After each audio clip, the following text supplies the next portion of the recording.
ව්‍යාපාර.lk සමග එක්වන ඔබව අපි සාදරයෙන් පිළිගන්නවා. අද වන විට න්‍යාෂ්ටික අවි පිළිබඳව ඉතා දැඩි කතිකාවක් යනවා. ඒ ගැන අපි දන්නේ මොනවද? අපි ගත්තොත් ලෝකයේ පුරා මේ න්‍යාෂ්ටික අවි 12241ක් පමණ තිබෙනවා. මේ 9614ක් හමුදාවන් සතුව පවතිනවා.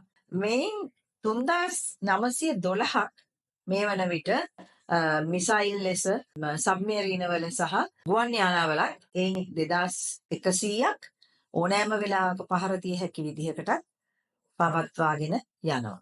අපි දකිනවා ඇමරිකා එක්සත් ජනපදයේ සහ රුසියාව මේන් 90%ක් ඒ කියන්නේ ඇමරිකාවේ 5177ක් රුසියාවේ 5400 ගානකුත් මේ විදිහට පවත්වාගෙන යනවා කියලා. අපි රුසියාව ගත්තොත් රුසියාවේ 5400 ගානක් තියෙනවා වෝහෙඩ්ස්.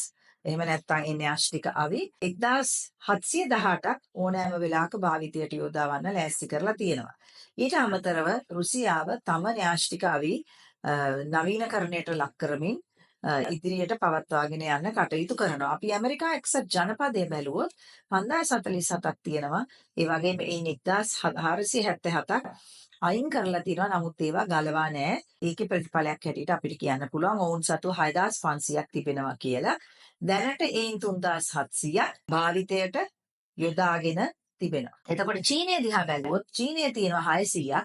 ඒ වගේම ඒගොල්ලෝ වසරකට 100ක් ගානේ වර්ධනය කරගමින් පවතිනවා. විශ්වාස කරනවා 2030 වෙනකොට 1000ක් විතර ඔවුන් විසින් එක්රැස් කරගනී කියලා. නමුත් ඔවුන් කියා තිබෙන්නේ මේ න්‍යාෂ්ටික අවි තිබුණාට ඔවුන් භාවිතයට ඉදිරිපත් වෙන්නේ නැහැ කියලා. පළවෙනි වරට භාවිතයට ඔවුන් ඉදිරිපත් වෙන්නේ නැහැ කියලා. අපි ප්‍රංශය දිහා බැලුවොත් ප්‍රංශයට 290ක් තිබෙනවා. මේ සියල්ල තියෙන ප්‍රංශ හමුදා සමග අපි බැලුවොත් එක්සත් රාජධානිය ඔවුන් සතුව තියෙනවා 2025ක්. ඒක 2060 වෙනකන් වැඩි කරගන්න බලාපොරොත්තු වෙනවා.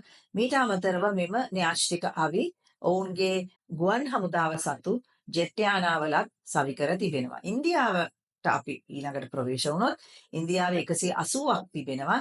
ඒ වගේම මේ වන විට ඔවුන් ඒවා තමන්ගේ හමුදාවල භාවිතයේ සැලසුම් කර තිබෙනවා.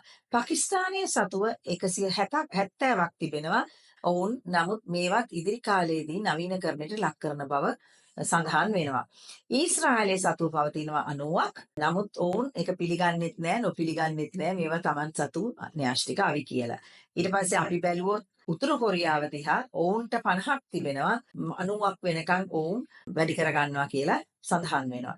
නමුත් නොකියා ඉන්න කොටස් අතරේ ඉරානය තිබෙනවා. සාමාන්‍යයෙන් පිළිගැනීමක් තියෙනවා.